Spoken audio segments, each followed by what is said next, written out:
Ngatibike nagogo manyama. Tanga tichibika nyama pachiZimbabwe nhasi.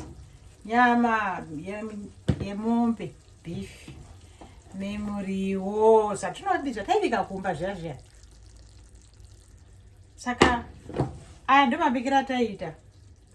Vazvazoya zvokuti inokangwa inoiswa pasaidhi, inozoitwa sei, inozoiswa kamuriwo apa nekamuto apa chichichi.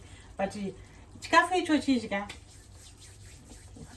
hanzi idya wakasungwa.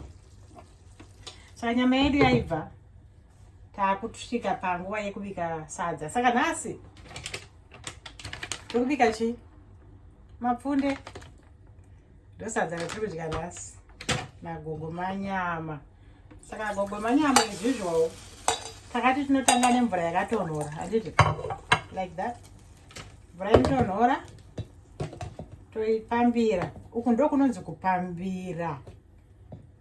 Remember, kupambira sadza. Saka uku kupambira uku ngakuve nemvura inotonhora. Zvechaizvo inosanganiswa zvechaizvo kuti risaite sei, risapfundire. Naika saka na ukazwa riri dete risina kunyanya kukora pamizira zvakare tubvu kuti ringoita dhoo iya inenge yakada kuti korererei. Dhoo iyi ngaimboti korererei zvishoma mosanganisa hupfu seizvi. Dhoo yedu yakaita zvakanaka iyi. Saka tabatidza sitovhu yedu panapa idiki. Mvura yedu zvakare yavira panapa.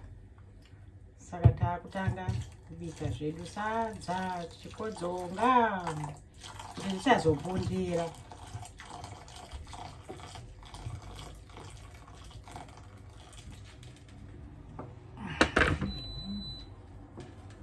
Yeah.